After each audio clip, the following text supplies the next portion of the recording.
Hello guys, it's been a long time recording a video, doing a presentation, and yeah, depending on the technology is coming forward.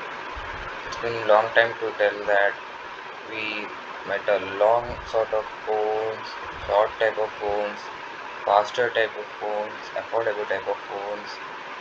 There are a long range of phones, like you have gaming type of phones also. But there are some phones which are overall best, like in battery life or depends on the material cost.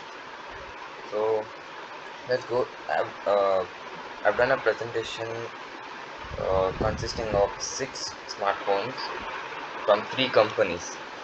One of the three companies which are dominating the market right now in performance, battery, or your affordable cost, display, gaming, those sort of. So we've got our first phone released in 2022, iPhone 13 Pro Max, which is known as the best battery life phone. When first it was released, we thought, yeah, it won't have a nice battery life. Samsung will be clearly the winner, but iPhone dominated the battery life in 2022 with its only 4352 mAh of battery life. And yeah, its special quality, right, cinematic mode, has a 6.7-inch display, 6 GB RAM. I mean, you won't get more sort of RAMs in iPhone as you have seen in so many years. And they brought in 1 TB also, so it will be ranging from 128 GB to 56 GB, 512 GB, and 1 TB of read-only memories. And its price will be always high, but I would rate this a 9 of 10 because overall, your the endurance what you get, it's one of the highest, 130 hours of endurance, very high. Super Retina XDR display, 12 megapixel camera, doesn't matter because it's dominating the camera, and A15 bionic chip. So next one which is coming is the next gen of iPhone 14 Pro Max. After 4 years gap of A15 bionic chip, we've got A16 bionic chip, which was late released because of many problems on releasing of A16. So, and iPhone 14 Pro Max has the best camera, like the cinematic mode. Okay, leave it. You got a new dynamic island, got a new camera of 48 megapixel camera, fourth on 332 mAh of battery, which is slightly lesser than the last ones, and 6.7-inch display as usual, 6 GB RAM, and ROM of 128 to 1 TB. Price will be a slightly bit higher for this because you're getting a nice 14 megapixel camera and the A16 bionic chip with the notchless display, just with a dynamic island. So endurance is less because the changes what they have done will suit up with the endurance there. So the next one, the one of the biggest rivals of Apple, Samsung. Samsung Galaxy S22 Ultra, which was released in late 2022. This is what Samsung people were waiting for, the Samsung Pen S Pen. It's been lately released because uh, the changes what they have to do took a long time. The software issues were going on, and so they released it lately with 5000 milliampere battery with 6.8-inch display, 812 GB RAM from ranging of 128 to 1 TB of ROM. Price is around the Apple ones only, 1.1 lakh to 1.8. Endurance is less because I won't give a reason, but this wasn't expected by Samsung fans. 108 hours wasn't expected, but the display, Corning Gorilla Glass with this, superb. I gave a 10 out of 10 of the display, but overall I would give it 8.5. The next gen of Samsung Galaxy S23 Ultra. You know, Samsung had a great changes in zooming from S21, then S22, and now in S23 also. The zoom what they give 100 times is amazing.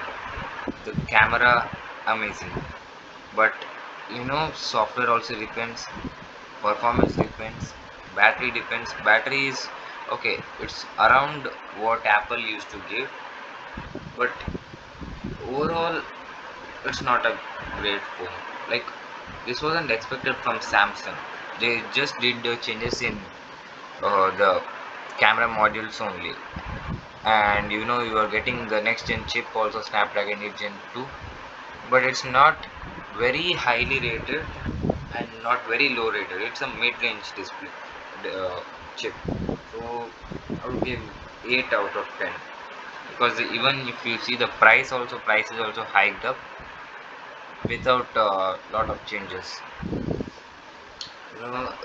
Apple and Samsung are one of the greatest rivals, but recently, the one who is dominating the software market, Google, also has entered with its Google Pixel 5, Google Pixel 6, and right now Google Pixel 7. Before talking about Pixel 7, let's talk about Pixel 6. Uh, this is great phone. Overall, I love this phone. This is likely affordable. Overall, great. I won't give a very high rating. It's a 8 out of 10. You get 128 256 by 12 GB. Price is very less compared to iPhone and Samsung. Endurance is less, because even if you see, the price is also less. So endurance what you get is okay, according to the price. Display is great. Google Tensor G1 chip, the first gen chip, 6.7 inch display, around a large 50 megapixel camera. Overall great. I won't give a long tip, but it's a 8 rating. Next, talking about Pixel 7, the next gen chip, Tensor G2. This is just amazing. The price is just 5,000 rupees hiked up, and you get QHD display, 50 megapixel camera as usual. Endurance is less. I don't know why they have done this big mistake, but in gaming performance, in software performance, in updating performance, camera performance, overall amazing. you know I love holding this phone because the grudgy touch and the leather touch what you get in this phone, this is amazing. You give best affordable phone, because 84,000 you're getting lot of things. One I would like to mention in affordable phones is Nothing Phone 1 also. The first phone released by Nothing, but it's really great, because they are doing great, because in their first phone performance, it's going amazing.